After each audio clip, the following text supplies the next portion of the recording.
When you think of classic European cars, the first thing that springs to mind is probably names like Porsche, Ferrari, Jaguar. I want to talk about the Volvo Amazon.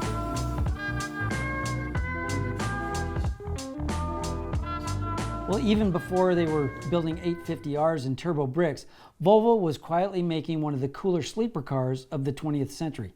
This thing may have looked conservative, but it proved itself to be a fiery little competitor both on racetracks and in rallying, and they remain popular in the custom world today.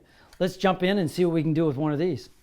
I haven't touched too many of them other than when I was at my father's shop and it was repair work. We weren't modifying them. I've always looked at the Amazon body and thought, what a cool body. I would love to get my hands on one and do one day. Let's just do a couple sketches. It'd be really fun to alter the top, or I don't know if they ever built a convertible, but a convertible would be really cool. But let's stay with the coupe. Maybe we'll cut the top, do a little chop. I'm going to change the wheel wells.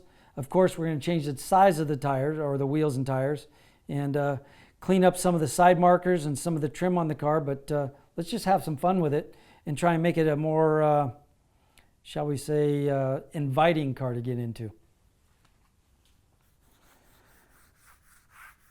Some of the things that I've always loved about this car is just the simple, elegant lines. You know, everything goes from one end all the way to the other. There's nothing that is stopping your eye to go from the front to the rear. It's just clean, simple, and elegant. You know, my dad always said that simplicity is elegance. That's what I say this whole design is. It's a very elegant car, but let's make it a little simpler and a little more elegant.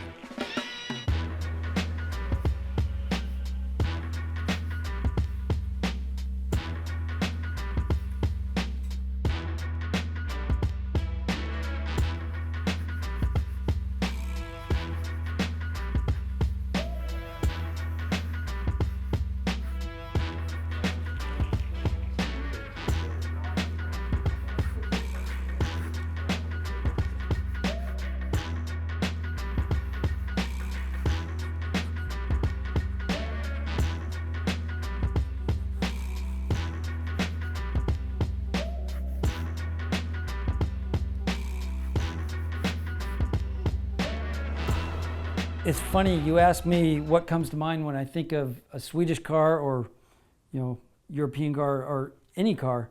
It's always the same thing, no matter what the brand or where it came from. I'm only thinking about the shapes and the form and what I can do with them. I don't care where it came from. I don't care if it's an American car, European car. To me, I don't think about who built it or where it was built. It's what can we do with it here.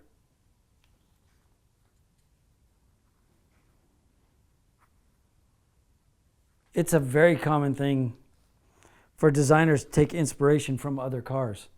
As I just said, that this car was inspired by, you know, I can see elements of the Chrysler 300 and, you know, elements of the New Yorker in this design.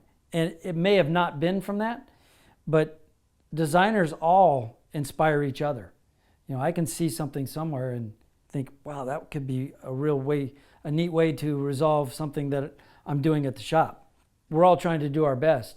And when something inspires you, you bring it into the work that you're doing, but you try to do it better.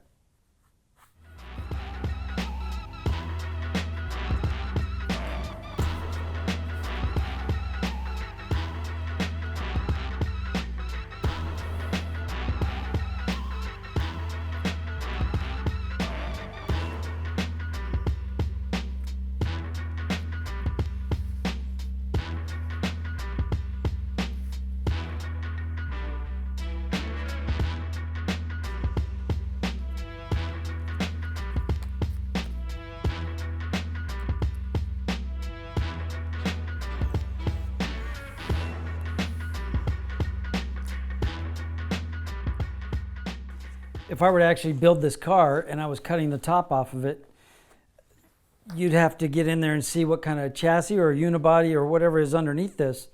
How do you reinforce it so that the body doesn't collapse on itself?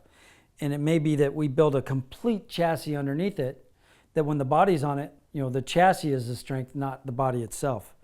Because as soon as you eliminate that top structure, it can become pretty flimsy.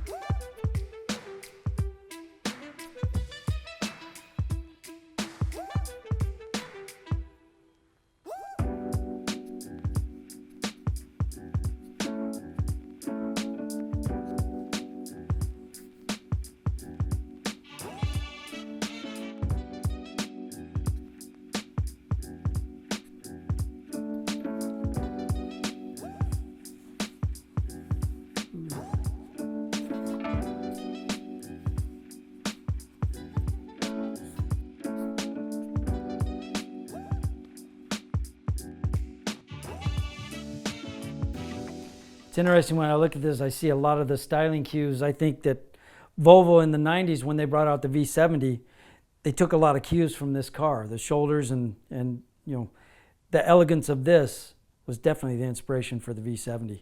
But what I did with this car is I simplified it, just got rid of the big molding that was across the top of the car. I think that would be nice if it were just a subtle little body step. And I added the chrome molding down at the bottom, which picks up the line in the rear quarter. But also went with a larger wheel, but went with a body color in the center, just a chrome lip and a dog dish hubcap. Cleaned up the bumpers, smoothed them off, and then went with a painted headlight door. We could keep that body line there, but rather than that big chrome ring, paint that body line. Lowered the windshield and cut the top off, and this could be a folding top, or it could just be it's a full-time roadster. But you could have roll-up glass.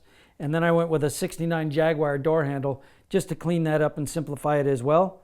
And the goal here was just to clean it up, simplify it, and make it a little more elegant than it was. And for not a whole lot of money, you could have a really fun car here. I hope you enjoyed this episode. And I want to thank Pep Boys for sponsoring this Hagerty show and for helping car lovers go further since 1921.